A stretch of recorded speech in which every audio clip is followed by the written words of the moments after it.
ஊழியக்காரனை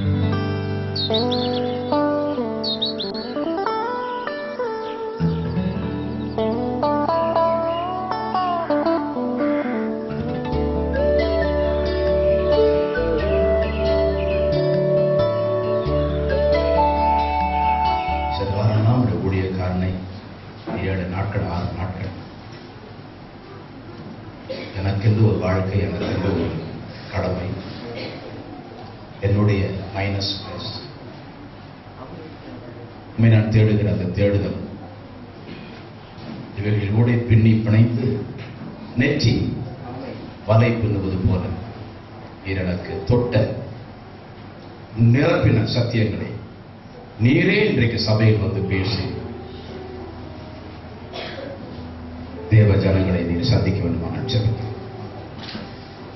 ரட்சக நாமத்தில் ஜெபிக்கிறேன். ஜீவனுள்ள மெய்யான நம்பிதான். எரேமியா தீர்க்கதரிசன புஸ்தகம் 32ஆம் அதிகாரம் 27ஆம் வசனம். இதோ நான் மாம்சமான யாவருக்கும் தேவனாகிய கர்த்தர், என்னாலே செய்யக்கூடாத அதிசயமான காரியம் ஒன்று உண்டு. இஸ்ரவேல் ஜனங்கள் 70 வருஷம் பாபிலோன் நாட்டில் அடிமைகளாக இருக்கிறார். நேபுகாத்நேச்சார் இஸ்ரவேல் ஜனங்களை சிறைப்பிடித்து கொண்டு போய் பாபிலோனில் வைத்திருக்கிறார். சில மக்கள் எருசலேமிலே தங்கிவிட்டார்கள். எருசலேமிலே தங்கின மீதம் மிச்சமுள்ள யூதர்கள் எகிப்துக்கு ஓடிவிட்டார்கள். ஆகவே அந்த காலகட்டத்தில் தேவன் தன்னுடைய அபிஷேகத்தை நிரப்பின இளம் தீர்க்கதரிசி எரேமியாவை கர்த்தர் வல்லமையாய் பயன்படுத்தினார். குறிப்பாக பாபிலோனில் இருக்கிற நாடு கடத்தப்பட்ட தேவ ஜனங்களுக்கு எரேமியா இளம் தீர்க்கதரிசியின் மூலமாய் சிறையிருப்பில் இருக்கிறவர்களுக்கு செய்தி கொடுக்கிறார். அதான் இன்னைக்கு நான் சொன்னேன். இன்னைக்கு எப்படி ஒரு வாலிப பிள்ளையை கர்த்தர் பயன்படுத்த வேண்டும் என்றால், சிறையிருப்பில் இருக்கிறவர்கள், நான் சொல்றது ரட்சிக்கப்படாதவங்க, ரட்சிக்கப்பட்டவர்களே சிறையிருப்பில் இருக்கிறவர்களை விடுதலை செய்வதற்கு ஒரு புது ஊழியம் இந்திய தேசத்தில் தேவை. பாவத்திலிருந்து, ரட்சிக்கப்படாத அனுபவத்திலிருந்து ரட்சிப்புக்குள் நடக்கக்கூடிய சுவிசேஷ ஊழியத்தை கர்த்தர் கொடுத்திருக்கிறார். ஆனால் இன்னொரு ஊழியம் இருக்கிறது. ரட்சிக்கப்பட்டவர்களே சிறையிருப்பில் இருப்பார்கள், சத்துருவனுடைய சிறையிருப்பில் இருப்பார்கள். அவர்களை அந்த சிறையிருப்பில் இருந்து ஏசாயா 61ஆம் அதிகாரத்தை போல, ஏசாயா 42ஆம் அதிகாரத்தை போல, லூக்கா 4ஆம் அதிகாரம் 18-19 வசனத்தை போல சிறையிருப்பில் இருக்கிற ரட்சிக்கப்பட்ட பெந்தேகோஸ்த மக்களையே விடுதலையாக்கக்கூடிய ஒரு டெலிவரன்ஸ் மினிஸ்ட்ரி செய்யக்கூடிய மக்கள் மிக விரல் விட்டு எண்ணக்கூடியவர்களாக இருக்கிறார்கள். இனிமேல் வெறும் மக்கள் மட்டுமல்ல, எல்லா இடங்களிலும் இப்படிப்பட்ட மக்களை விடுவிக்கவே கர்த்தர் புதிய ஆட்களை தேடிக் கொண்டிருக்கிறார். வாலிபர்கள் உங்களை ஒப்புக் கொடுங்கள். வாலிப தம்பியை ஒப்புக் கொடுங்கள். நீ சிறையிருப்பிலிருந்து மக்களை விடுதலை அடைய வேண்டும் என்றால் கர்த்தர் உன்னை நடத்த வேண்டும். நீ கர்த்தரை காதலால் நேசிக்க வேண்டும். கர்த்தர் உனக்கு வைக்கிற பரீட்சையில் உனக்கே தெரியும், நான் கர்த்தரை நேசிக்கிறேன் என்று சொல்லக்கூடிய அளவுக்கு கர்த்தர் உன்னை நடத்தி வெளியே கொண்டு வருவார். நான் சொல்லுகிறேன், அப்படிப்பட்ட ஊழியம், அப்படிப்பட்ட காரியங்கள் அவர்கள் எல்லாம் கடைசி வரைக்கும் பிசாசை கட்டி கொண்டிருக்க மாட்டார்கள். பிசாசு கத்தி கொண்டிருக்கும். பிசாசுகள் அலரும். டெலிவரன்ஸ் மினிஸ்ட்ரி, விடுதலை ஊழியம் அமானுஷ்யமான ஊழியம். ஹல்லேலூயா. எரேமியா தீர்க்கதரிசியை கர்த்தர் அப்படி பயன்படுத்தினார். அப்பொழுது 70 வருடம் சிறைப்பட்டு கிடந்த இஸ்ரவேல் ஜனங்கள் நடுவில் இளைஞன் எரேமியா மூலமாய் கர்த்தர் பேசுகிறார். இதோ நான் மாம்சமான யாவருக்கும் தேவனாகிய கர்த்தர், என்னாலே செய்யக்கூடாத அதிசயமான காரியம் ஒன்று உண்டு. நல்ல கவனிக்கும். இதுதான் எரேமியா மூலமாக கர்த்தர் பாபிலோனில் இருக்கிற சிறைப்பட்டு போன யெகோவாவின் பிள்ளைகளுக்கு, யெகோவாவின் தேவனுடைய பிள்ளைகள் சிறைப்பட்டு போனவர்களுக்கு எரேமியா தீர்க்கதரிசியின் மூலமாய் நான் மாம்சமான யாவருக்கும் தேவனாகிய என்னால் செய்ய முடியாத அதிசயமான காரியம் ஒன்று உண்டோ என்று அவர் பேசினார். பரிசுத்த ஆவியினுடைய விரல் பிடித்து போக வேண்டும். இதனுடைய பின்னணி என்ன? எரேமியா தீர்க்கதரிசன புஸ்தகம் 7ஆம் அதிகாரம் 16வது வசனம். எரேமியா 7:16. நீ இந்த ஜனத்துக்காக விண்ணப்பம் செய்ய வேண்டாம், அவர்களுக்காக மன்றாடவும் கெஞ்சவும் வேண்டாம், என்னிடத்தில் அவர்களுக்காக பரிந்து பேசவும் வேண்டாம், நான் உனக்கு செவி கொடுப்பதில்லை. தெளிவாய் சொல்லிவிட்டார் தேவன். எரேமியா, இவர்களுக்காக நீ விண்ணப்பம் செய்யாதே, இவர்களுக்காக மன்றாடாதே, இவர்களுக்காக கெஞ்சாதே, இவர்களுக்காக இடத்தில் பரிந்து பேசாதே.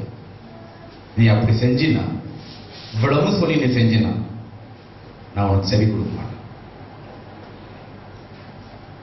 ஏன்பா? ஏன்? யூதாவின் பட்டணங்களில் எருசலேமின் வீதிகளில் அவர்கள் செய்கிறது உனக்கு தெரியாதா? அப்படி என்ன செஞ்சுட்டாங்க ஆண்டவரே? எனக்கு மனம் அடிவு உண்டாக அந்நிய தேவர்களுக்கு பான பலிகளை வார்த்தார்கள். அவர்கள் வானராக்கினிக்கு பணியாரங்களை சுடும்படி பிள்ளைகள் விறகு பொறுக்குகிறார்கள், பிதாக்கள் நெருப்பு மூட்டுகிறார்கள், ஸ்திரீகள் மாவு செய்கிறார்கள். குடும்பமே அப்படி பண்ணது. எகிப்திலிருந்து வந்து அற்புத அடையாளங்களை கண்டு நானே மகாபெரிய தேவன் என்று ஆபிரகாம், ஈசாக்கு, யாக்கோபின் தேவன் என்று உணர்ந்து இவங்க இன்னைக்கு பாபிலோன்ல அப்பா நெருப்பு மூட்டுறான், பிள்ளைங்க எல்லாம் விறகு கொண்டு வராங்க, அம்மா பணியாரம் சொல்றான், சாப்பிடறதுக்கு இல்லை. அந்நிய தெய்வமாகிய வானராக்கினிக்கு பலி கொடுப்பதற்கு இந்த குடும்பமே இப்படி செய்யுது. இதுங்க தேவையா? எந்த அளவுக்கு இவங்களை நேசிச்சேன், எந்த அளவுக்கு இவங்களை நான் பாதுகாத்தேன், ஒரு குறையும் இல்லாம வச்சிருந்தேன். இன்னைக்கு அந்நிய நாட்டில் போய் இப்படி வானராக்கினிக்கு இப்படி பணியாரம் சுட்டு குடும்பமா இருக்கிறாங்களே. எரேமியா தீர்க்க தரிசன புஸ்தகம் 44ஆம் அதிகாரம் 15வது வசனம். எரேமியா 44:15. அப்பொழுது தங்கள் ஸ்திரீகள் அந்நிய தேவர்களுக்கு தூபம் காட்டினதாக அறிந்திருந்த எல்லா புருஷரும், பெரிய கூட்டமாய் நின்றிருந்த எல்லா ஸ்திரீகளும், எகிப்து தேசத்தில் பத்ரோசிலே கூடியிருந்த சகல ஜனங்களும் எரேமியாவுக்கு பிரதியுத்தரமாக 18, நாங்கள் வானராக்கினிக்கு தூபம் காட்டாமலும் அவளுக்கு பானபலிகளை பார்க்காமலும் போனது முதற்கொண்டு, அவங்க சொல்றாங்க பாருங்க, எப்ப நாங்க வானராக்கினிக்கு எரேமியா அப்படி திட்டி நாங்க பணியாரம் சொல்லியும், எப்ப வானராக்கினிக்கு நானும் என் புருஷனையும் பிள்ளைங்களும் பலி செலுத்தலையும், அன்னையிலிருந்து 44:18 எல்லாம் எங்களுக்கு குறைவுபட்டது. வனாந்தரத்துல மன்னாவை கொடுத்த தேவனிடத்துல சொல்றாங்க, இந்த வானராக்கிக்கு நாங்க பலி செலுத்தாம போனதுனால எல்லாம் எங்களுக்கு குறைவுபட்டுருச்சு. பட்டயத்தாலும் பஞ்சத்தாலும் நாங்கள் என்ன பண்றோம்? அழுகிறோம். 19, மேலும் நாங்கள் வானராக்கினிக்கு தூபம் காட்டி அவளுக்கு பானபலிகளை பார்த்த போது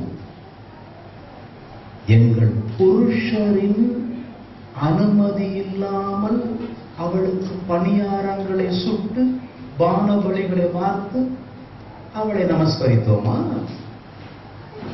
எங்க புருஷன் அனுமதியில தானே பணியாரம் சுட்டோம். என் வீட்டுக்காரன் புருஷன் அவன் சொல்லித்தானே நாங்க விறகு பொறுக்கி எல்லாம் பண்ணோம். எங்க குடும்ப தலைவரே முன்னிருந்து நடத்தினாங்க.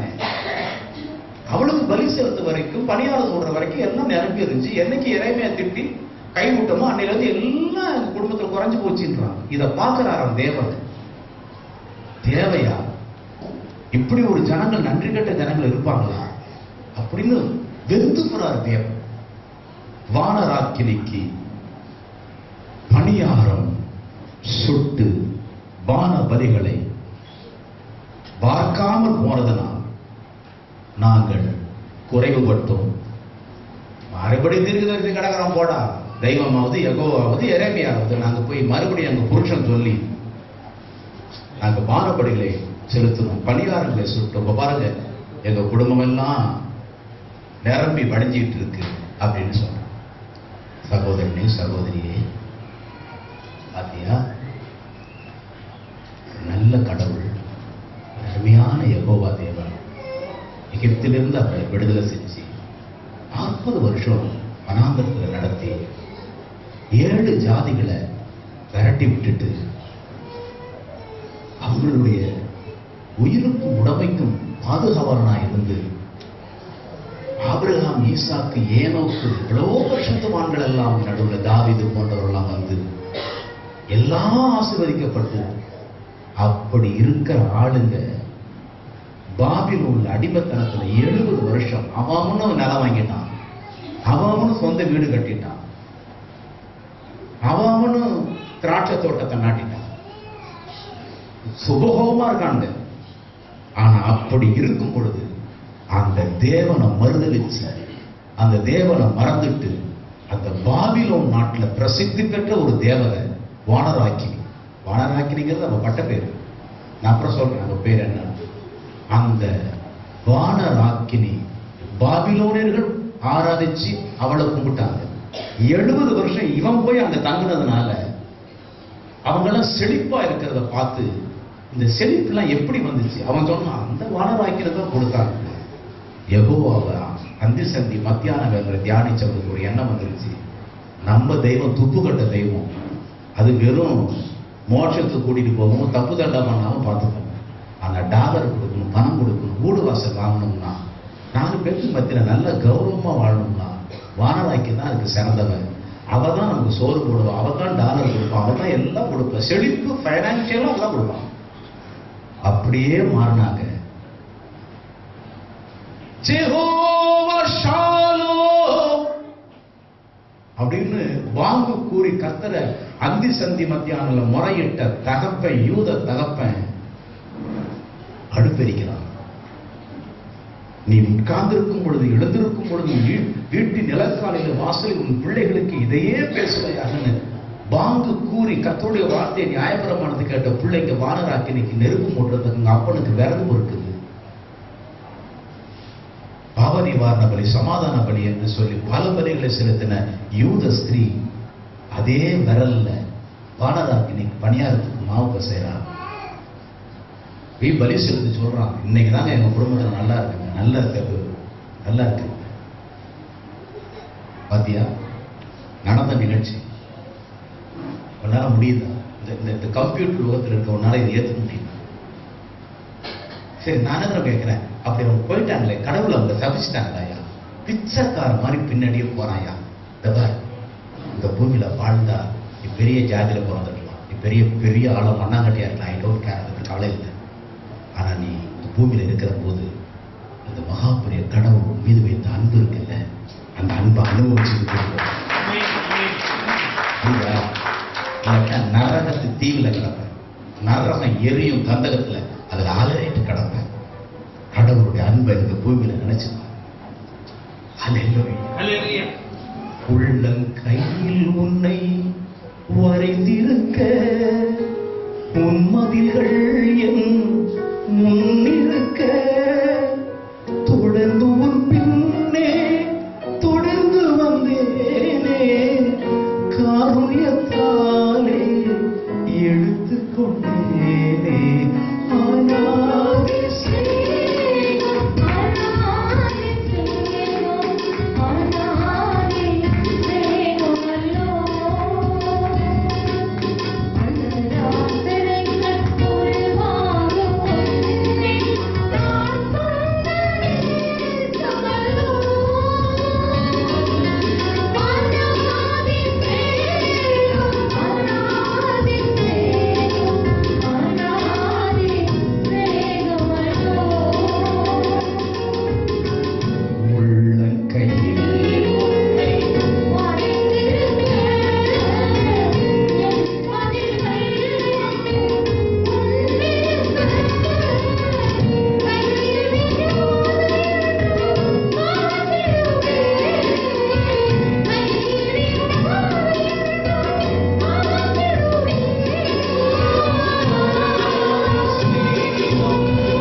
பிள்ளைகள் வந்து சில வேளையில் ஜெபம் இல்லாமல் வேத வாசிப்பான், வேதம் ஒட்டும் இல்லாமல் இருக்கிறது கூட தவறல்ல. ஆனா அவ்வளவு புயல் அடித்தாலும், அவ்வளவு கல்மழை பெய்தாலும் உண்மை உறுதியாக நாம் இருக்கிறபடினா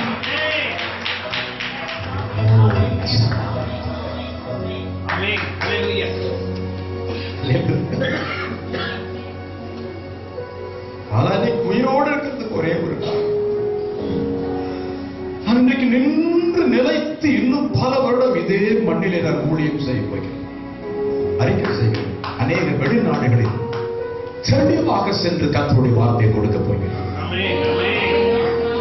இன்று இனிமேல் அநேகமாக தலைவர்கள் நடுவில் என்னுடைய குரல் ஒலிக்க போகிறது. இதுவரைக்கும் இல்லாத அநேக சீடிகள், முதலாவது புஸ்தக லிட்ரேச்சர், அப்புறம் அநேக சீடிகள் இன்றைய நாளில் இருந்து அநேக தலைவர்கள் கையிலே புறப்பட போகிறது.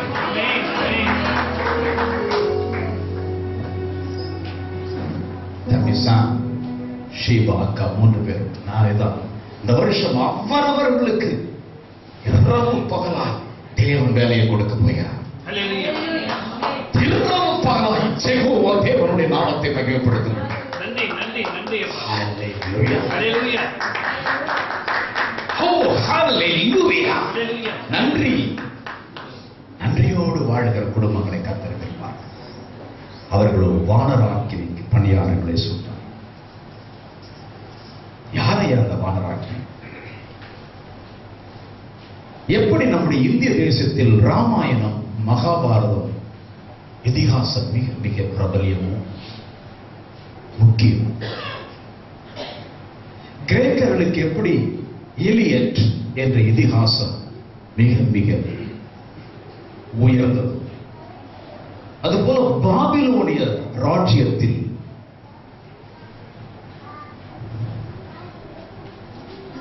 கில்கமேஷ் என்ற காப்பியம் இந்த ராமாயணத்தை போல, மகாபாரதத்தை போல, இந்த இலியற்றை போல பாபிலோன் ராஜ்யத்தில் இந்த கில்கமேஷ் காப்பியம் உயிர், அஸ்திபார், அதுதான் அவர்கள் சொத்து. அந்த கில்கமேஷ் புராணம், கில்கமேஷ் காப்பியம் என்றால் என்ன? ஆகவே தான் வேத புஸ்தகத்தில் ஏதாவது பிரசங்கிக்கும் பொழுது, வானராக்கினி என்று பிரசங்கிக்கும் பொழுது, அந்நிய தேவர்கள் என்று பிரசங்கிக்கும் பொழுது, பாபிலோன் ராஜ்யம் என்று பிரசங்கிக்கும் பொழுது, ரோம ராஜ்யம் என்று பிரசங்கிக்கும் பொழுது, அம்மோன் புத்திரர் என்று பிரசங்கிக்கும் பொழுது, அந்தந்த நாட்டினுடைய பின்னணியை சொல்லாமல் வாயை மூடிக்கொண்டிருக்க வேண்டும், பிரசங்கிக்க வேண்டும். இன்றைக்கு நீ நினைத்தது போல மக்கள் எல்லாம் கேட்டுவிட்டு போகிறார்கள். படித்தவர்கள், மெத்த படித்தவர்கள், அறிவுள்ளவர்கள், காலம் மாறி போய்விட்டார். கர்த்தருடைய வார்த்தையை சொல்லும் பொழுது பரிசுத்தாவினுடைய கிருபை, பரிசுத்தாவினுடைய கிருபையை பெற்று முழு பின்னணி பேக்ரவுண்டோடு கர்த்தருடைய வார்த்தையை நாம் கொடுக்க வேண்டும் மக்கள். இன்றைக்கு பாருங்கள், இந்த கில்கமேஷ் காப்பியம் என்றால் என்ன? யூப்ரட்டிஸ் நதிக்கரையில் ஊருக் என்ற ஒரு ராஜ்யம் இருக்கிறது. அந்த ஊருக் என்ற ராஜ்யம் யூப்ரட்டிஸ் நதிக்கரையில் அமைந்திருக்கிறபடியினால் அதில் ஒரு மன்னன் அரசாண்டு வந்தான். அவன் பேர் கில்கமேஷ். இந்த கில்கமேஷ் என்ற அரசன் ஆரம்ப காலங்களில் எப்போதும் பெண்களோடு அதிகமாக சல்லாபித்துக் கொண்டு, ஆண்களை அதிகமாக கசக்கி வேலை வாங்கிக் கொண்டு, ஒரே வார்த்தையில் சொன்னால் கொடுமையான சர்வாதிகாரியாய் இந்த கில்கமேஷ் ஊருக்கு இந்த ராஜ்யத்தை ஆண்டு வந்தான். இதனால் மனம் வெறுத்து போன குடிமக்கள் ராஜ்யத்தின், பாபிலோன் ராஜ்யத்தின் எல்லை அம்மனாகிய, பாபிலோன் ராஜ்யத்தின் எல்லை தேவியாகிய, பாபிலோன் ராஜ்யத்தின் எல்லை சாமியாகிய அணுவிடம் போய் தன்னுடைய கஷ்டங்கள் எல்லாம் சொன்னார்கள். பாபிலோன் ராஜ்யத்தின் எல்லை அம்மன் அணு என்று அந்த தெய்வத்துக்கு பெயர். அது ஒரு தென் தெய்வம். அந்த எல்லை தெய்வத்தின் அணுவரிடத்தில் சென்று இந்த யூப்ரட்டிஸ் நதிக்கரையில் அமர்ந்திருக்கிறதான ஊருக்கு ராஜ்யத்தினுடைய இந்த குடிமக்கள் எல்லாம் தன்னுடைய சர்வாதிகாரியாக கில்கமேஷின் மீது புகார்களை கூறுவதற்கு ராஜ்ய பாரத்தினுடைய, பாபிலோன் ராஜ்யத்தினுடைய எல்லை தெய்வமாகிய அணுவிடத்தில் சென்று முறையிட்டார்கள். உடனே இந்த எல்லை தேவதையாகிய அணு என்ன செய்தால், இவளை விட ப்ரொமோஷன்ல இருக்கிற ஒரு கடவுள் இருக்கார். அந்த கடவுள் தான் படைப்பு கடவுள். அந்த படைப்பு கடவுளுடைய பெயர் அரூருக் என்பது. இந்த அரூருக் என்பது ஆண் கடவுள் அல்ல, இதுவும் ஒரு பெண் கடவுள். ஆகவே பாபிலோன் ராஜ்யத்தினுடைய எல்லை அம்மனாகிய அணு கில்கமேஷின் குடிமக்களுடைய பிரார்த்தனையை கேட்டு தன்னை விட உயர்ந்த சக்தி படைத்த அரூருக் என்ற படைப்பு கடவுளாகிய பெண் கடவுளத்தில் போய் சொன்னார், இப்படி இந்த ஜனங்கள் அவதிப்படுகிறார்கள் கில்கமேஷ் இடத்தில் என்று சொல்லி. உடனே படைப்பு கடவுளாகிய அரூருக் என்ற இந்த பெண் தெய்வம் களிமண்ணால் ஒரு உருவம் செய்தார். களிமண்ணால் உருவம் செய்த அந்த உருவத்தை மனுஷனாக்கினான். அந்த மனுஷன் மகாவீரனும் ஆஜானுபாகுமான ஒரு உருவமாய் களிமண் பொம்மையில் இருந்து உயிர் பெற்று எழும்பி நின்றான். இவனுக்கு எங்கிடு என்று பெயர் வைத்தால் அந்த படைப்பு கடவுளான அரூருக். இந்த எங்கிடு என்று பெயர் சூட்டின இவன் மகா பெரிய தின் தோல் வண்ணனாய், ஒருவரும் இவனை எதிர்கொள்ளாத மகா பெரிய ஒரு வீரனாய் பவனி வந்தான். அரூருக் சொன்னால், நீ கில்கமேஷோடு போரிட வேண்டும், நீ பூமிக்கு போயிடலாம். இந்த என்கிடு பூமியில் வந்து பாபிலோன் ராஜாவாகிய கில்கமேஷோடு போர் செய்வதற்கு ஏற்ற தருணத்தை எதிர்பார்த்து பாபிலோன் காடுகளில் அவன் தெரிந்து கொண்டு தங்கிக் கொண்டு வந்ததனால் பாபிலோன் காடுகளில் இருக்கிற கொடுமையான விலங்குகள் எல்லாம் இவனுக்கு நண்பர்களாகிவிட்டார்கள். இவன் என்ன சொன்னாலும் அந்த துஷ்ட மிருகம் கேட்கும். ஆகவே ஒரு ராஜாவும் அந்த காட்டிற்கு சென்று எந்த மிருகத்தையும் வேட்டையாட முடியவில்லை. காரணம், அந்த வனவிலங்குகளை காப்பாற்றுகிற இரட்சகனாய் இந்த எங்கிடு இருந்தான். அந்த வகையில் கில்கமேஷ் என்ற ராஜா காட்டிற்கு சென்று ஒரு விலங்கையும் வேட்டையாட முடியாமல் இருக்கிறதற்கு இந்த எங்கிடு தானே காரணம் என்று சொல்லி அந்த எங்கிடு என்ற வீரனோடு இந்த ஊர் ராஜாவாகிய கில்கமேஷ் சண்டையிட்டார். இரண்டு பேரும் சண்டையிட்டார்கள். நாட்கள் போனன, வாரங்கள் போன, மாதங்கள் போயின. ஒருவராவது வெற்றி தோல்வி இல்லாமல் சண்டையிட்டுக் கொண்டே இருந்தார்கள். அந்த எங்கிடு நம்முடைய ஹெர்குலிஸை போல, நம்முடைய இந்திய காப்பியத்தில் இதிகாசத்தில் இருக்கிற பீமனை போல தொடர்ந்து சண்டை. அது கடைசியில் டிராவுல முடிஞ்சிச்சு. இந்த தொடர்ந்து சண்டையிட்டு டிராவுல முடிந்ததுனால எதிரும் புதிருமாயிருந்த கில்கமேஷும் எங்கிடுவும் ஒருவருக்கொருவர் நண்பர்களாகிவிட்டார்கள். காரணம், நீ என்னை வெல்ல முடியவில்லை, நீ என்னை வெல்ல முடியவில்லை. இரண்டு மகா பெரிய வீரர்கள் ஏன் சண்டையிட வேண்டும்? நாம் இருவரும் சேர்ந்து நாட்டுக்கு நல்லது செய்யலாம் என்று சொல்லி இரண்டு பேரும் நண்பராகிவிட்டார்கள். இந்த கில்கமேஷ் காப்பியம் இப்படியே போய் கொண்டிருக்கும் பொழுது ஒரு விஷயத்தை தொடர்ந்து கவனிக்கிற ஒரு காரியம் இருக்கிறது. அது என்ன?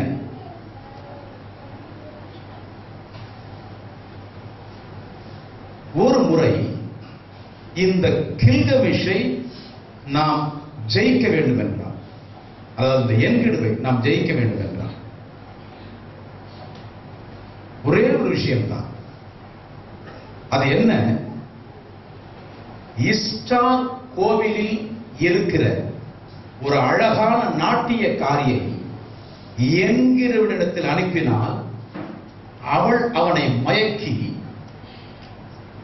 அவனோடு உறவு வைத்து விட்டால் தெய்வ சக்தியெல்லாம் இழந்து விடுவான்.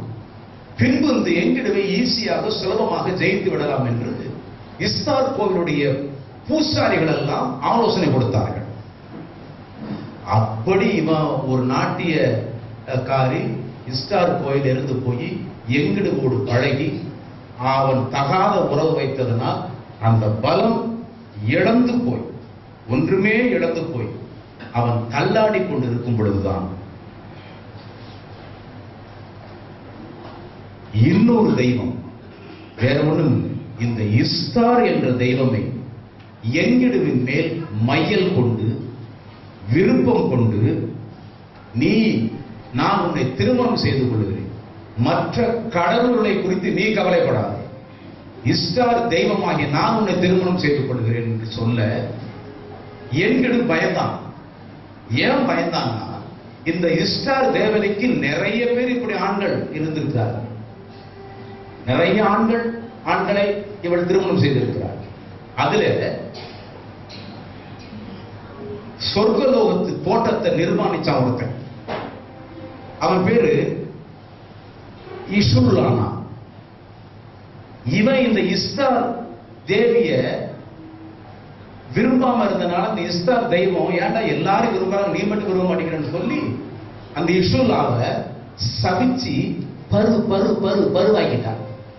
பருவாகி கணத்துல வச்சுக்கிட்டான். இதெல்லாம் இந்த எங்களுக்கு தெரியும்.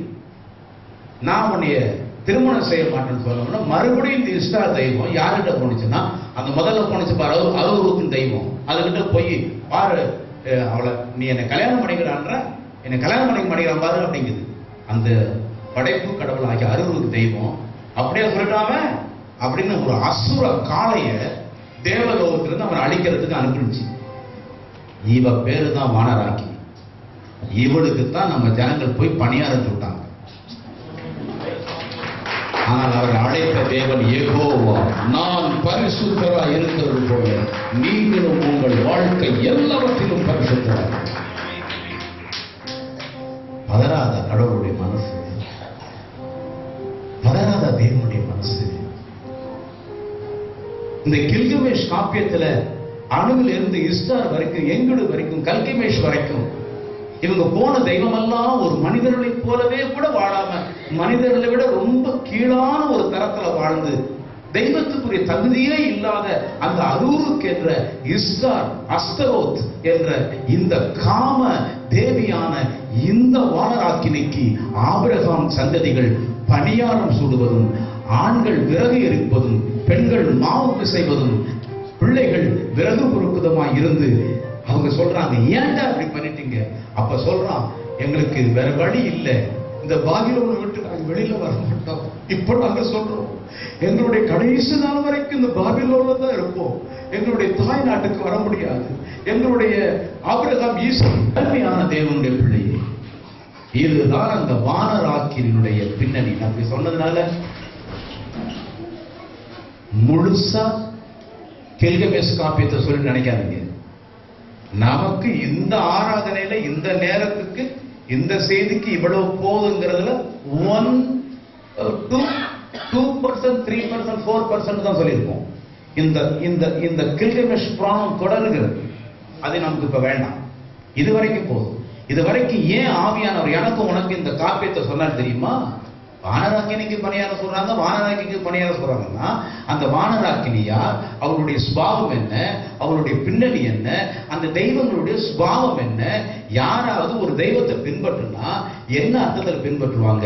இந்த தெய்வம் எப்படிப்பட்டதுன்னு அவனுக்கு ஒரு அறிவு இருந்தாதான் அந்த அறிவை வச்சுட்டு தெய்வத்தை பின்பற்ற முடியும்.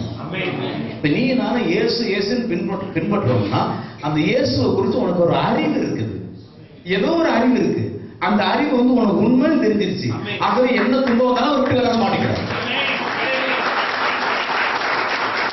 நமக்கு ஏன் பயம் வருது, நமக்கு ஏன் போராட்டம் வருது, நமக்கு ஏன் கலக்கம் வருதுன்னா வரும், எல்லாத்துக்கும் வரும். ஆரம்ப காலத்துல வரும்.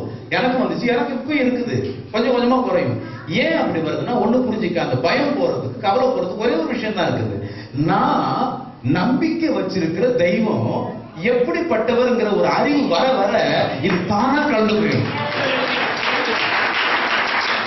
நான் உங்களுக்கு சொல்லிட்டா என் கடவுள் எப்படிப்பட்டது தெரியுமா? முழுமையானவர். நான் இங்க வந்துட்டேன்னா இத பர்ஃபெக்டா அபிஷேகத்தோடு நடத்தி முடிச்சு ஜெயபலத்தோடு நாங்க வீட்டுக்கு போற அந்த கிருபையை கொடுத்தவர் தான் நான் விசுவாசிக்கிற தேவன். ஹல்லேலூயா. ஐயோ அவர் நல்லவர். ஹல்லேலூயா.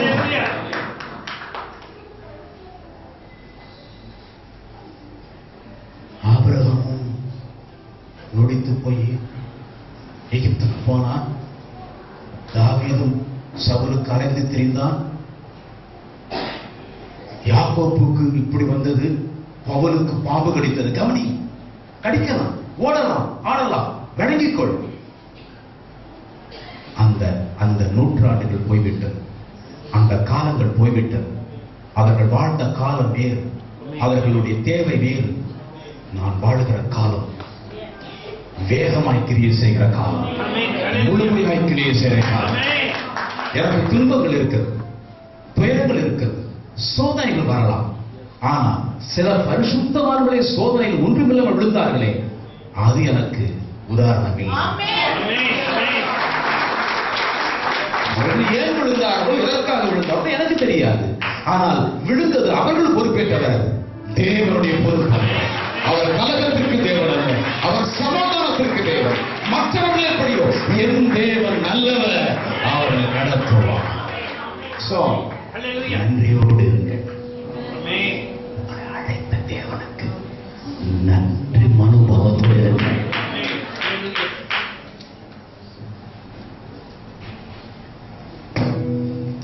அப்படிப்பட்ட வானராக்கினைக்கு அவர்கள் பணியாரங்களை சுட்டார்கள்.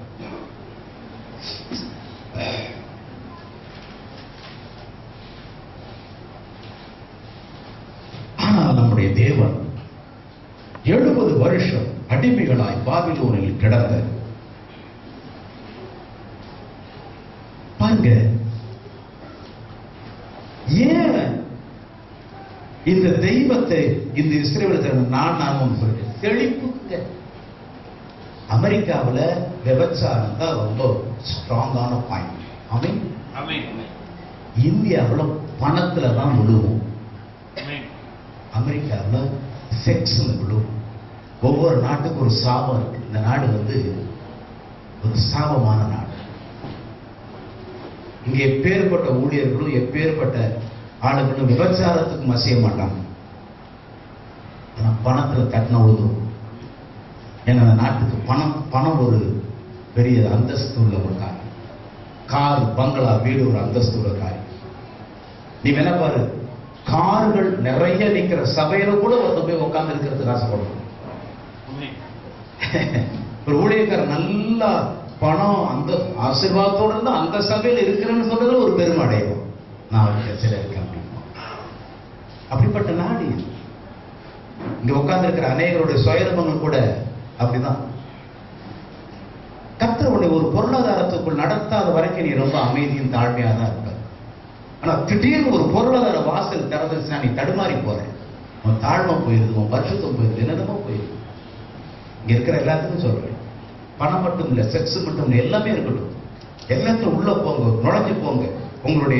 உங்களுடைய நிலைமையை புரிஞ்சுக்க. எவ்வளவு தூரம் டீலான வீக்கா இருக்கீங்க புரிஞ்சுங்க. தப்பு இல்லை, நானும் அப்படிதான். உள்ள பூந்து போ, முடிஞ்ச வரைக்கும் போ.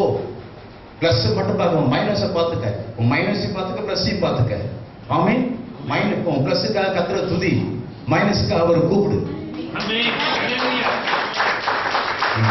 எவனும் பெரிய பரிசுத்தவனும் வேஷம் போடுறாங்க. எவனும் பரிசுத்தவான இல்லை. நல்லா புரிஞ்சுக்க. எவனும் இயேசு ஒருவரை தவிர ஒருவனும் இந்த பூமியிலே பரிசுத்தவான். நாமெல்லாம் பரிசுத்தத்தை நோக்கி போய் கொண்டிருக்கிறோம். யாராச்சும் பாவத்தில் எழுந்து விட்டால் அவர் பல் போட்டு பேசாத. நீ பேசினால் அடுத்த நாள் நீ விழுவான். விழுந்தவர்களுக்காக செவி, பலவீனர்களுக்காக அழுது புலம்பு. நீ விழாமல் பாதுகாக்கப்படுவார். நிற்கிறேன் என்று எண்ணுகிறவன் விழாதபடிக்கு எச்சரிக்கையாய் இருக்கிறான்.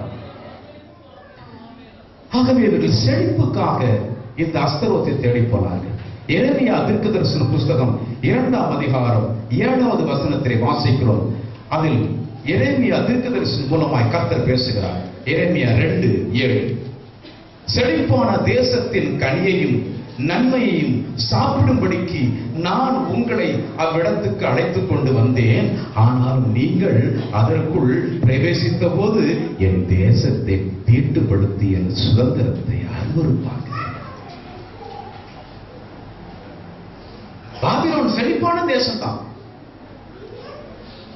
அந்த செழிப்பான தேசத்துல அந்த பாபிலோன் நான் தான் உன்னை அடிமையா கொண்டு போய் விட்டேன் இல்லையா? எருசலேம்ல இஸ்ரவேல்ல கட்டாத வீட்டு அங்க பாபிலோன்ல கட்டு.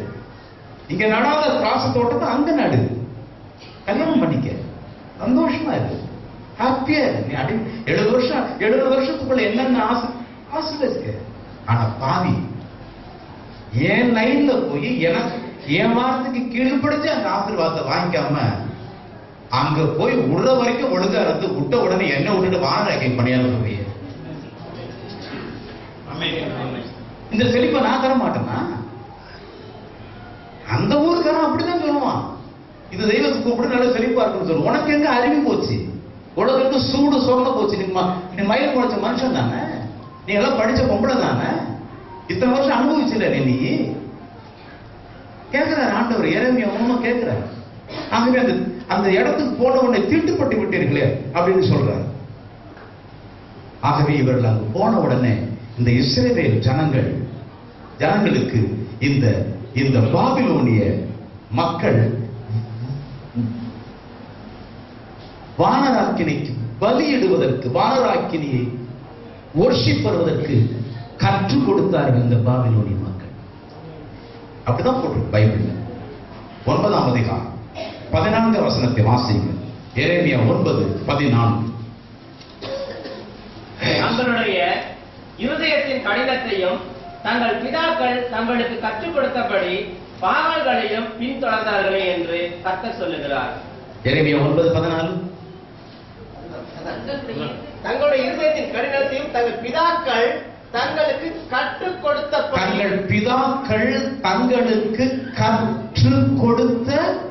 படியே கவனி. பாபிலோன் ராஜ்யத்திற்கு இவங்க போய் செட்டில் ஆன உடனே அந்த ராஜ்யத்துல இருக்கிறவன் இந்த யூதனுக்கு கத்து கொடுக்க ஆரம்பிச்சான். நீ கூட ஆபீஸுக்கு போகும் பொழுது போ, 8 hours டியூட்டி பாரு. சரிதானா? சில பேர் ஃபாரின்ல இருக்கீங்களா, துபாயில, சவுதியில, மலேசியாவில், சிங்கப்பூர்ல இருக்கீங்களா, போங்க. கர்த்தர் தானே உங்களுக்கு இந்த வயதை கொடுத்தாரு. போ. காலேஜ் படிக்கிறியாமா குழந்தை, படி. செல்போன் வந்துருச்ச தங்கம், வச்சுக்கோ. ஆனா அதை வச்சிருக்கிற நீ போயிருக்கிற சூழ்நிலை இருக்கான் பத்தி ரட்சிக்கப்படாதவன் அவனுடைய பாணியை உனக்கு கத்து கொடுப்பாங்கிறத மட்டும் கேர்ஃபுல்லா மனசுல வச்சு. நீ முதல் நாள் வீரப்பா இருக்கலாம் தங்கச்சி, முதல் 1 வாரம் பெருசா நெஞ்சை விடைச்சிட்டு இருக்கலாம் தம்பி.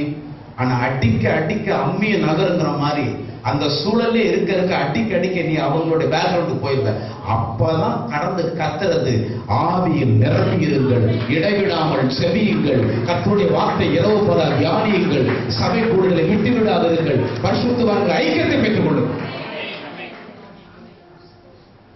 இல்லட்னா ரோட்டு வந்துடுவ, நீ வீதிக்கு வந்துடுவ. முன்னிலைமை விட பின்னிலைமை கேடு உள்ளதா? கற்றுக் கொடுத்தார். கொஞ்சம் கொஞ்சமா இவங்களுக்கு கற்றுக் கொடுத்தார். இங்க இருக்க ரொம்ப கேர்ஃபுல்லா. ஆகவே தான் நான் சொன்ன, உனக்கு கோபம், சில பேருக்கு மூக்க மேல கோபம் வந்து, உனக்கு ஒரு படிக்கிற அறிவு இருக்கா? சில பேர் பார்த்துட்டு படிச்சுக்கிட்டே கிடக்குங்க, முள்ளைய பத்தும் படிக்குங்க, உருப்படாத கேசுங்க. அதுக்கப்புறம் நீ கத்துட்டு கேட்டியா, இதுக்கு மேல நான் கண்டினியூ பண்ணலாமா, கண்டினியூ பண்ணக்கூடாது? அரிச்சு அடுத்தமா சொல்லிக்கிறது தேவையா? படிக்கிறதுக்கு ஒரு வாசல் திறந்து இருக்குங்கிறது படிச்சுட்டே இருக்கலாமா? ஃபாரின் போனியா, 8 வருஷம் சம்பாதிச்சா, கொண்டாடி பிள்ளை விட்டுட்டு கத்துட்டு கேட்டியா, இதோட நிறுத்திக்கலாமா? அவர் தொடர்ந்து வேலை செய்ய நீ. ஆனா அப்படியே நீ செய்வ நீ. நம்மளும் நம்மளுக்கு தெரியாதா? நமக்கு நம்ம வேலை வளர்ந்து நமக்கு தெரியாதாப்பா? ஆனா ஒருத்தருக்கு செல்ஃப் கண்ட்ரோல் இல்லை. காஞ்ச மாடு கம்பள பூந்த மாதிரி ஒரு புது வாசல் போய்கிட்டே இருக்குங்க. நல்லா புரிஞ்சுக்க. பக்கத்துல போத்திபார் இருந்தாலும் என்னமா என்ன விஷயம் கேட்கிறவன் தானே அபிஷேகம் கட்டுறவன் இல்ல முடியலன்னா விட்டு ஓட வேண்டியதானே? நீ வெறுத்து கூட வேண்டிய மாட்டான். நீ டீல் ஆயிருவான்னு தெரிஞ்சாலும் ஓட வேண்டியதானே? ஓடுறதெல்லாம் ஜெயிச்சுட்டு ஓடுறவன். இதுக்கு மேல நான் தாங்க மாட்டேன்னு ஓடுறதுதான். எப்படியும் ஓடு. நான் என்னுடைய கட்சியில அப்படிதான். இது தீர்க்க தரிசனமான சத்தம் நான் நம்புறேன். இன்னைக்கு வீட்டுல போ, மண்டகணத்தோட பெருமையோடு இருக்காது, முழங்கால் போட, ஆண்டவரே இதற்கு மேல் நான் போகட்டுமா போக கூடாதா, இப்படி ஜீவ வார்த்தை எங்களுக்கு தாங்க. எஸ்னா போ, இல்லன்னா மூட்டையை கட்டு. ஜாகிரதை. அவர்கள் அநேக வேதனைகளா தங்களை குத்தி கொண்டார். அதனால கற்றுக் கொடுக்கிறது உலகம் நமக்கு அநேக காரியத்தை கற்றுக் கொடுத்தது. அல்லேலூயா.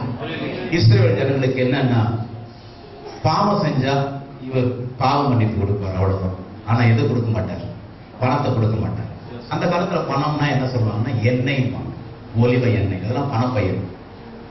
தானியம், திராட்சை ரசம், இதெல்லாம் பணப்பயிர்.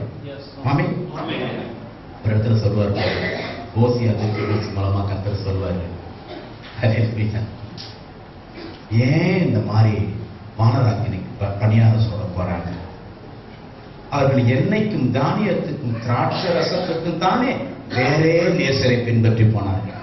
சொல்லிட்டு சொல்வாரு, இதே அந்த வானராக்கினி கொடுக்கிற தானியத்தை, அந்த வானராக்கினி கொடுக்கிற திராட்சை ரசத்தை, அந்த வானராக்கினி கொடுக்கிற ஒலிவ எண்ணெய யெகோவா தேவன் நான் கொடுக்க மாட்டானா? ஓசியா தீர்க்கதரிசன புஸ்தகம் 7ஆம் அதிகாரம் 14வது வசனம். எல்லாம் பைபிள் எடுத்து வாசிக்கிறது. ஓசியா 7:14. அவர்கள் தங்கள் படுக்கையில் அலைகிற போது தங்கள் இருதயத்தில் என்னை நோக்கி கூப்பிடுகிறதில்லை. அவர்கள் தானியத்துக்காகவும் ஒரு மைக்கை வச்சுட்டு அவன் நல்லா இருக்குல்ல, நீங்களும் கேட்க மாட்டீங்க, நீங்களும் கொடுக்க மாட்டீங்க. ஒரு மைக்கை கொடுத்தீங்கன்னா எல்லாரும் கேட்பாங்க. சீக்கிரம் போய் போய் பாதுகாப்பா. அவர்கள் தங்கள் படுக்கையிலே அலைகிற பொழுது தங்கள் இருதயத்திலே என்னை நோக்கி கூப்பிடுகிறது இல்லை. அவர்கள் தானியத்துக்காகவும் திராட்சை ரசத்துக்காகவும் கூடுகிறார்கள். திராட்சை ரசத்துக்காகவும் நல்ல கவனிமா, கர்த்தரிடத்துல கூடுறவங்க எது தெரியுமா கூடுறாங்களா? தானியத்துக்கு திராட்சை ரசம். யாராச்சும் கூடி வந்தீங்களா? இன்னைக்கு வேலை கிடைக்கணும் கூடி வந்தீங்களா? கல்யாணம் ஆகணும் கூடி வந்தீங்களா? ஃபாரின் சான்ஸ் கிடைக்கணும் கூடி வந்தீங்க. என் ஊழியத்துல அதெல்லாம் தருவார், ஆனா அதுக்கு என்ன கூடி வராது. மாப்பிள்ளை பார்க்கணும் கூடி வராது, பொண்ணு பார்க்கறது கூடி வராது. ஹலோ, இங்க கூடி வர்றது உன்னை தேடி வந்தவரோட ஐக்கியப்படுறது கூடி வரும். ஓகே, தொடர்ந்து வாசிப்போம். தானியத்துக்காகவும் திராட்சை ரசம் கூடுகிறார்கள், என்னை வெறுத்து விலகி போகிறார்கள். என்னை வெறுத்து விலகி போகிறார்கள். நான் அவர்களை தண்டித்தேன், அவருடைய கிரியைகள் திரும்ப பலப்பட பண்ணினேன். வெளியே வச்சுக்க. ஆகிலும் ஆகிலும் எனக்கு விரோதமாய் பொல்லாப்பு நினைக்கிறார்கள். சரி, திரும்புகிறார்கள், ஆனாலும் உன்னதமானவர்களுக்கு அல்ல. சரி, மோசம் போக்குற வில்லை போல் இருக்கிறார்கள். அவருடைய அதிபதிகள் தங்கள் நாளுடைய உக்கிரவு நிமித்தம் இல்ல, அதுல திராட்சரசத்தையும் எண்ணெயும் நான் தருகிற தேவன் என்று அவர்கள் அறியார்கள். அது வரும்போ ஓசியா எடுப்பன வரலையா? திராட்சரசம் கூடுகிறார்கள். ஓசியா 2ஆம் அதிகாரம் 5. சீக்கிரம். அவருடைய தாய் சோரம் போனார், அவர்களை கர்ப்பம் தரித்தவன் லட்சையான காரியங்கள் செய்தார்.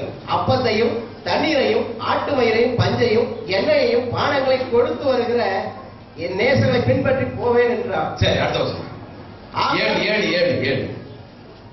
2:7. அவள் தன் நேசர்களை பின்தொடர்ந்து அவள் சேரவில்லை, அவளை தேடியும் கண்டுபிடிக்கவில்லை. பாரு, இஸ்ரவேல் ஜனங்கள் என்னைக்கும் திராட்சை தானியத்துக்கு தேடி போனாங்க. எல்லாரும் கர்த்தர் சொல்றார், தேடியும் அவர்கள் அதை தேடினதை கண்டடைய மாட்டார்கள். என் அனுபவத்தை சொல்றேன், கர்த்தரை விட்டுட்டு இப்படி ஒரு வாய்ப்பு இருக்கேன்னு தேடி போனவங்க எல்லாருமே எல்லாம் நினைப்பாரு, தேடி போனதை பெற்று கொள்ளவே மாட்டார்கள். ஏனென்றால் பெற்றுக் கொள்ளாதபடிக்கு தேவனே வந்து தடுப்பார். உன்னை வருத்தப்படுத்துவதற்காக, உன்னை காயப்படுத்துவதற்காக அல்ல, நீ உன்னை காயப்படாமல் உன்னை காப்பதற்காக. நீ விலையேற பெற்ற கருவி என்று அவருக்கு தெரியும். ஹல்லேலூயா. நீ சென்று யாசகம் பெறுவதற்கு திராட்சை ரசத்தையும் ஒலிவ எண்ணெயும் தானியத்தையும் அவரிடத்தில் வாங்க போகிறாயே, குறுக்கே வந்து ஏன் நம்ம தடுக்கிறாய்? நீ இந்த பூமியில் வாங்க போகிறவர் அல்ல, நீ மற்றவர்கள் கொடுத்து வந்திருக்கிறவர். ஹல்லேலூயா. ஹல்லேலூயா. நீ கொடுக்க வந்திருக்கிற, கொடுக்க வந்திருக்கிற. சரி, 8ஆம் வசனம். தனக்கு நான் தானியத்தை, இந்த வசனம் தான் எல்லாரும் நீங்க கேட்கணும், பைபிள்ல நீங்க பார்க்கணும். திருத்தி வாசிப்போம். தனக்கு நான் தானியத்தையும் திராட்சை ரசத்தையும் எண்ணெயையும் கொடுக்கிறவர் என்றும் தனக்கு நான் வெள்ளியையும் பொன்னையும் பெருக பண்ணுகிறவர் என்றும் அவள் அறியாமல் போனாள். விவரவாசி தனக்கு நான் தானியத்தையும், அதாவது அவர்களுக்கு யெகோவா தேவன் என்ன கொடுப்பாராம்? தானியத்தை. என்ன சொல்லுங்க? யாராச்சும் மேரேஜ் பண்ணி குழந்தை இல்லாதவங்க யாராச்சும் வந்திருக்கீங்களா? உனக்கு தானியலை கத்தர் கொடுப்பார். தானியத்தை கொடுக்கிறவர் தானியலை கொடுப்பார். தானியத்தையும் திராட்சை ரசத்தையும். எந்த வானராக்கினி தானியத்தை தரும்னு சொல்றேன், அந்த தானியத்தை யாரு கொடுப்பார்? தேவன் கொடுப்பார். எந்த திராட்சை ரசத்தை வானராக்கி அவருக்கு தான் அந்த திராட்சத்தை கொடுப்பார். எண்ணெய் ஒலிவ எண்ணெயையும் கொடுக்கிறவர் என்றும், கொடுக்கிறவர் யெகோவா தேவன் என்றும், தனக்கு நான் வெள்ளியையும். எல்லாம் பாருப்பா, இதுதான கன்றாய் கடந்த அடையுதுங்க எல்லாம். வெள்ளியையும் நிறுத்தி வசத்தம். அடுத்து தங்கம் தானே. பொன்னையும் பெருக. ஆமீன் சொல்லுங்க எல்லாரும் பாப்போம். வெள்ளியும் பொன்னையும் பெருக பண்ணுகிறவர் என்றும்.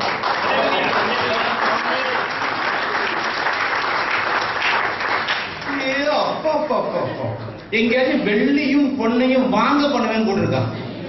உலகத்தான் வாங்கினாதான் பெருகும், உனக்கு வாங்காமலேயே பெருகும்.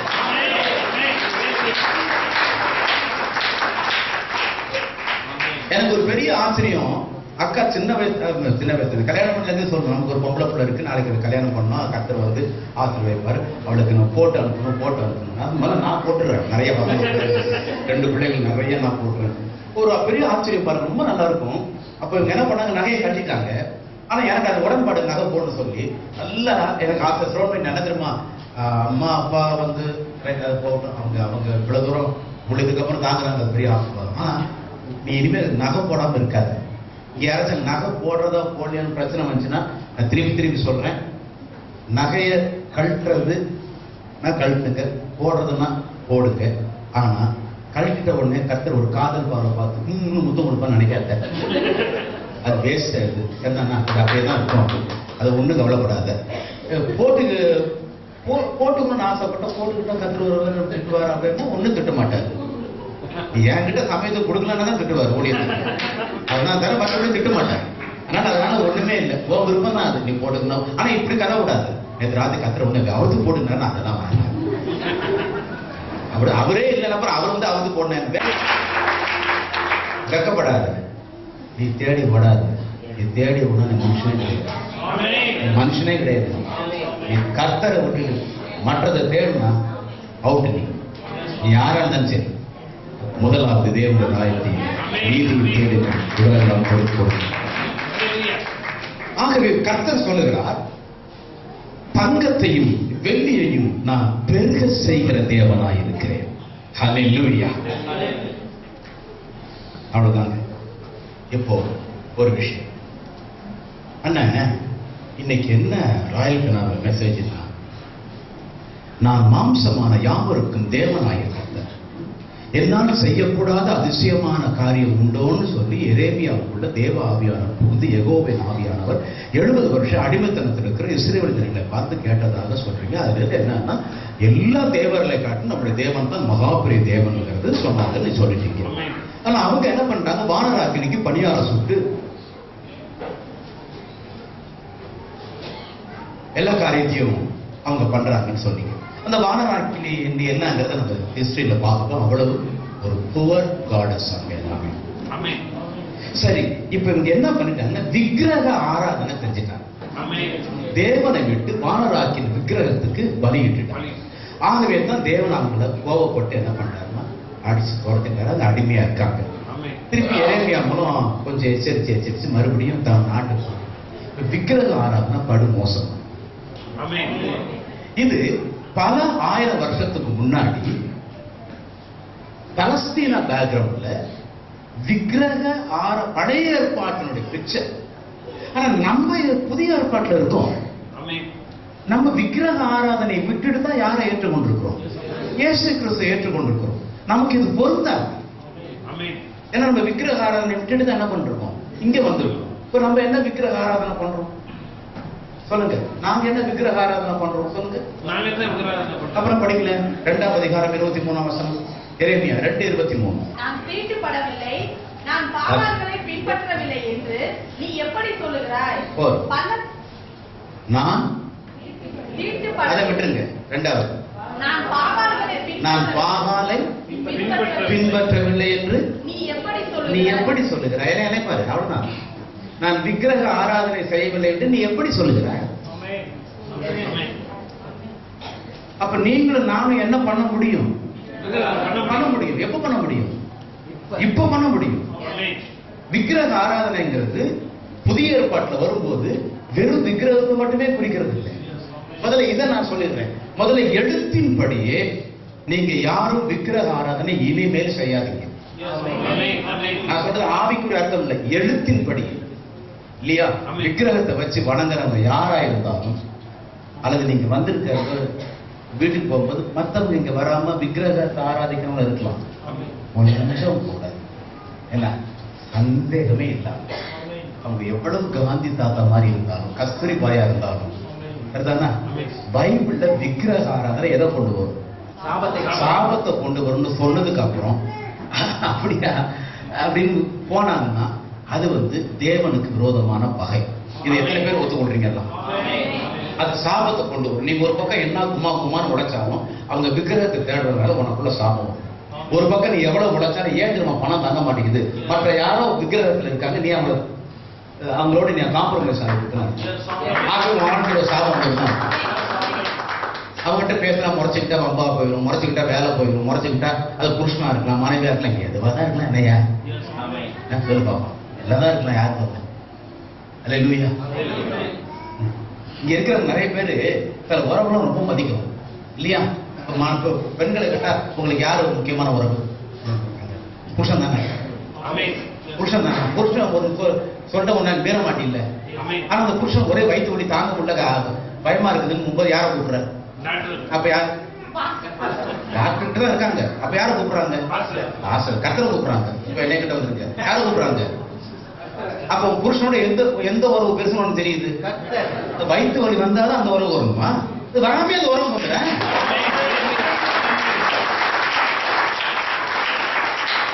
அதனால யார் யாருக்கு என்ன வர அது மட்டும் கொடு. புல்லானாலும் புருஷன், கல்லானாலும் கணவனா கள்ளத்துக்கு கொண்டு வர பர்சனல் ஒரு புல் அடைவது எங்க ஹஸ்பண்ட் இருக்கு மிஸ்டர் புல் காமி. அதனால இதெல்லாம் பருப்புக்கு வேகாது. வீட்டுல இருக்கிறதுக்கு கூடுதல் குதிரை ஓட்டலாம். கர்த்தர்னு நடக்காது. சத்தியத்தை சத்தியமா சொல்றோம். விக்கிரகாரனை எடுத்துக்கூடிய சாபத்தை கொண்டு வரணும்.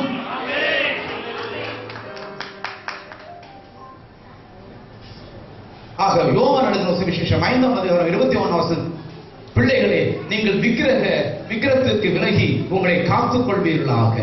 1 யோவான் 5:21. எழுத்தின்படியே நீங்க விக்கிரக ஆராதனை இதை குறிக்கிறது. 2வது இப்ப பாருங்க, 1 பேதுரு 4:3-4 எழுத்தின்படியே விக்கிரக ஆராதனை வாசிப்பா. 1 பேதுரு 4:3-4 சீக்கிரம் சீக்கிரம் சீக்கிரம். 1 பேதுரு 4ஆம் அதிகாரம் 3-4. சென்ற வாழ்நாட்களில் காலத்திலே நாம் புறஜாதிகளுடைய இஷ்டத்தின்படி நடந்து கொண்டது போதும், அப்பொழுது நாம் காம விகாரத்தையும் துர் இச்சைகளை நடப்பித்து மதுபானம் பண்ணி களியாட்டு செய்து வெளிக்கொண்டு அருவருப்பான விக்கிரக ஆராதனை செய்து வந்தோம். விக்கிரக ஆராதனைக்கு பேதுரு சொல்றாரு, அது எப்படிப்பட்ட விக்கிரக ஆராதனை? அருவருப்பான விக்கிரக ஆராதனை. எல்லாம் ஆமென் சொல்லுங்க பாப்போம். ஆமென் சொல்லுங்க பாப்போம். உங்களுக்கு அருவருப்பா இருக்கிறது என்னன்னு உங்களுக்கு தெரியும் இல்ல? இந்த மலம்னா நமக்கு எப்படி இருக்கு? ரொம்ப ஆமா. அதுகிட்ட நம்ம இருப்போமா? ஆனா இருக்கமே. மணிக்கணக்கா எது? ரெண்டு ஒண்ணு தானே. வசனம் வசனம் வார்த்தை. 2வது கொலோசியர் 3:5 வாசிக்கிறோம், பொருளாசையான விக்கிரக ஆராதனை. ஆகையால் விபச்சாரம், அசுத்தம், மோகம், துழிச்சை, விக்கிரக ஆராதனையான பொருளாசை. விக்கிரக ஆராதனையான பொருளாசை. நல்ல கவனிச்சீங்க. ஆதியாகமம் 35:4 மட்டும் எடுத்து வச்சுக்க. இப்ப பொருளாசையான விக்கிரக ஆராதனை. நல்லா கவனிங்க. பொருளாசை நல்லா கவனிச்சிங்க. ஃப்ரிட்ஜ் பொருள் தான், ஸ்கூட்டர் பொருள் தான், கார் பொருள் தான். இதெல்லாம் பைபிள் வேண்டாம்னு சொல்ல. புரியுதா உனக்கு? நல்ல கவனி. இதெல்லாம் வேண்டாம்னு சொல்ல. ஆனா எப்ப நம்ம பொருளாசை ஆயிருது? தேவன் முதல்ல தேவனை தேடணும், தேவனில் திருப்தி அடையணும், தேவ சித்தத்தை செய்யணும். ஹலோ, இதுதான் நம்முடைய தொழில். இதை நீ செஞ்சிட்டு இருக்கும் பொழுது உனக்கு எனக்கு என்ன தேவையோ அவர் அதை கொடுப்பார். அல்லேலூயா. அவர் மூலமாக போக போக அவர் கொடுப்பார். நம்ம பண்ற பிரச்சனை என்ன? அவரை விட்டு மற்றவர்களை தேடுறோம். இதுக்கு பேர் பொருளாசை. இதுக்கு பைபிள்ல போட்டிருக்கு, இது விக்கிரக ஆராதனை. அல்லேலூயா. இது வானராக்கினிக்கு பணியாரம் சொல்வது. இது இஸ்தார் தெய்வத்துக்கு பானுபலி கொடுப்பது. அதனால புரிஞ்சுக்கங்க, நம்மளும் கூட பொருளாசை இருந்தா அது விக்கிரக ஆராதனை தான் என்று தேவன் திட்டம் தெளிவாய் சொல்லுகிறார். ஆதியாகமத்தின் புஸ்தகம் 35ஆம் அதிகாரம் 4ஆம் வசனம். அப்பொழுது அவர்கள் தங்கள் கையில் இருந்த எல்லா அந்நிய தெய்வங்களையும் தங்கள் காணிக்கையும் யாக்கோபிடத்தில் கொடுத்தார்கள்.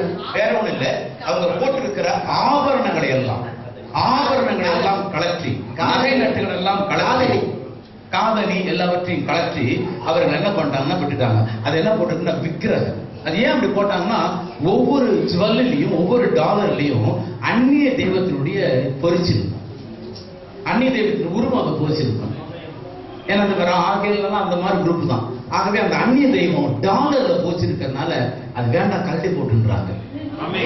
நீங்களும் கூட போட்டிருக்கிற டாலர்ல வேற ஏதாச்சும் உருவம் இருக்கான்னு பாருங்க.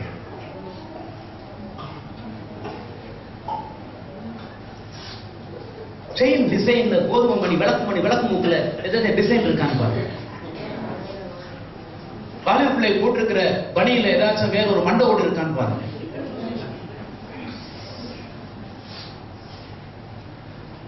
நீ செயல பேசுற நோக்கிய போனுக்கு பின்னாடி ஏதாவது சிரிச்சிட்டு இருக்கான்னு பாரு. உருப்பட மாட்டார். அதுல ரேடியேஷன் பாஸ் ஆகுது. பிசாசின் இன்ஃப்ளூயன்ஸ் அதுல ஜாஸ்தி இருக்கு. வீடுகள் பார்க்கும்போது கூட கூடுமான வரைக்கும் அப்படிப்பட்ட ஒரு தரமுள்ள இடமாய் சென்று நீங்கள் குடியவர்கள். நீ நினைச்சுக்காத அது பாட்டு கிடந்த நமக்கு என்ன, அதெல்லாம் கதை. கூடுமான வரைக்கும் நான் சொல்றேன். ஆக ஆபரணங்கள் சொல்லும்போது இந்த இடத்துல நகை ஆசனை, நகை போட்டது சொல்லவே இல்லை. இதுல இன்னொரு பகுதி என்னன்னா, நகைகள் நமக்கு தேவை, ஆபரணங்கள் தேவை.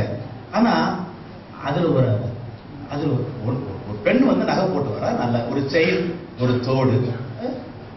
சில பேர் பார்த்திருக்கீங்களா, கல்யாணத்துக்கு வரவங்க வேர்வைப்படியும் அவங்களால குறைக்க முடியாது. ஏன்? வரையில வந்துடும். அள்ளி போட்டுக்கிட்டு ஆராதனைக்கு வந்தீங்கன்னா நீ விசுவாசே கிடையாது. நான் வெளியே சொல்ல அப்ப வாங்க சிஸ்டர் உட்காருங்களா, படுத்துக்கிறீங்களா தான் கேட்பாங்க. ஆனா மனசுக்குள்ள தெரியும், இந்த இது கூட்ட கேஸ், இது வந்து ரொம்ப அலப்பல் கேஸ், இது வீட்டுல இருக்கல வெளியில காமிச்சு உட்காந்துருக்கும்னு அர்த்தம். என்ன இது பெரிய, நீ என்ன அள்ளி போட்டாலும் டாட்டா பொருள மனை மாதிரி வருமா? ஏன் எதுக்கு ஏன் அந்த ஆடாத ஆட்டம்லாம் எதுக்குயா? ஏதோ ஒரு செயினை போட்டு ஒரு தோடை போட்டுக்க தீர்ந்து போச்சு. அள்ளி போட்டுக்கிட்டு இங்க ஒண்ணு 1 2 3 4 உள்ள ஒரு கிடக்கு. இன்னைக்கு அநேக திருடர்கள், வழிப்பறிகள், கொள்ளைக்காரர்கள் எல்லாம் ஏன் வந்து இந்த அறுத்துட்டு போறான்? அவன் நல்லவன், அவன் வேணும்னு அறுத்து போல. இவ்வளவு கிடக்குது உனக்கு கொடுத்தா என்னன்னு கேட்கறான். அவ்வளவு வேணும், நீ கொடுத்தா தர மாட்ட, நீ போற பகுதியில் எடுத்துட்டு போக வேண்டியதான். அநேகருக்கு அதாவது நமக்குள்ள இச்சை வரக்கூடாதுன்னு எந்த அளவுக்கு கேர்ஃபுல்லா இருக்குமோ மற்றவங்களுக்கு இச்சை உருவாகாம நடக்கும்.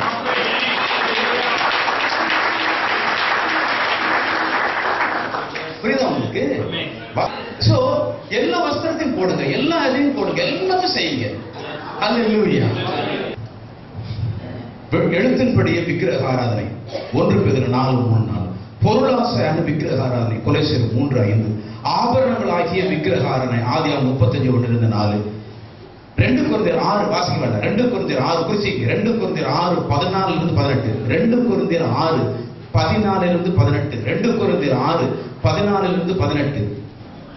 அவிசுவாசிகளோடு உள்ள ஐக்கியம் விக்கிரக ஆராதனை.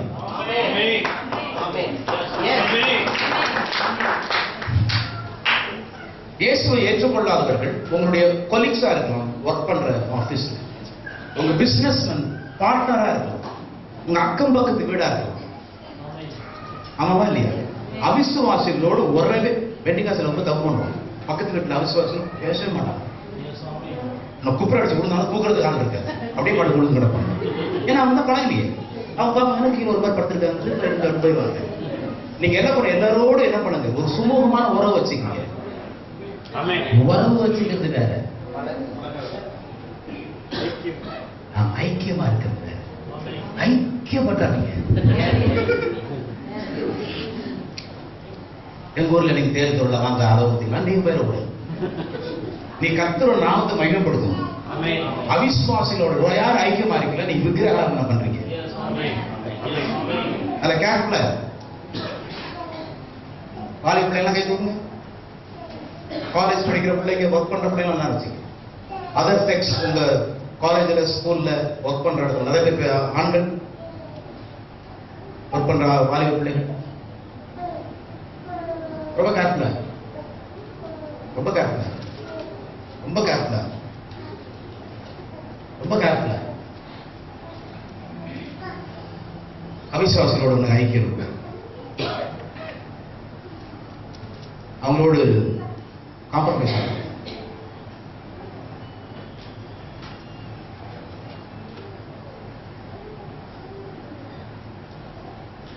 அது விக்கிரகாராதனை குறிக்கும்.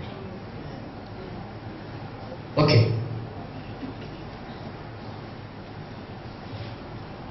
அப்போஸ்தலர் 14ஆம் அதிகாரம், அப்போஸ்தலர் 14, 11-15.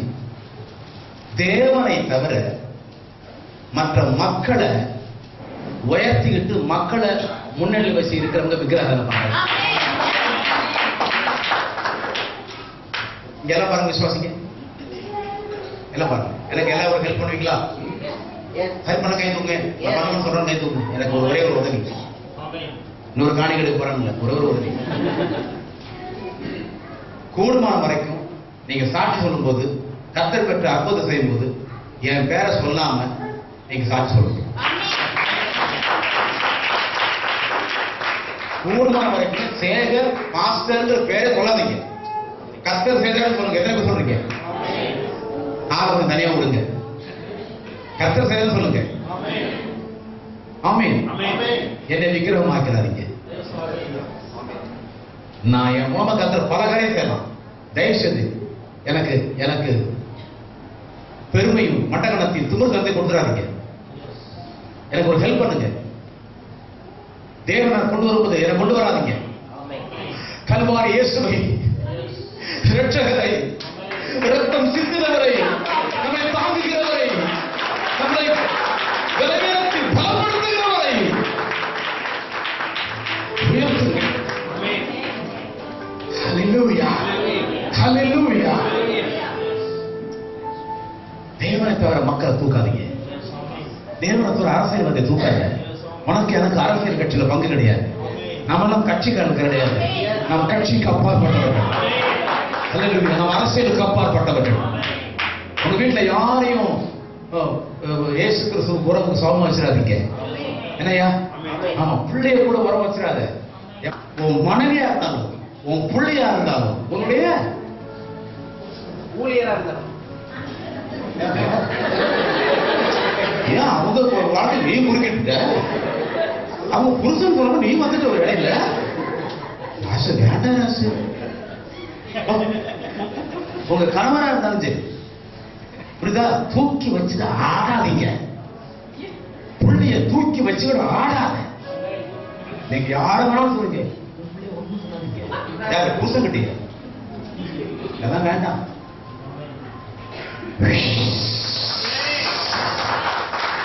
அவர் ஒருவரே உயர்த்தப்படக்கூடிய, என் ரட்சகர் ஒருவரே ஆசீர்வதிக்கப்படக்கூடிய. எத்தனை பேருக்கு சுகமா இருக்கு அவர் உயர்த்த உயர்த்த?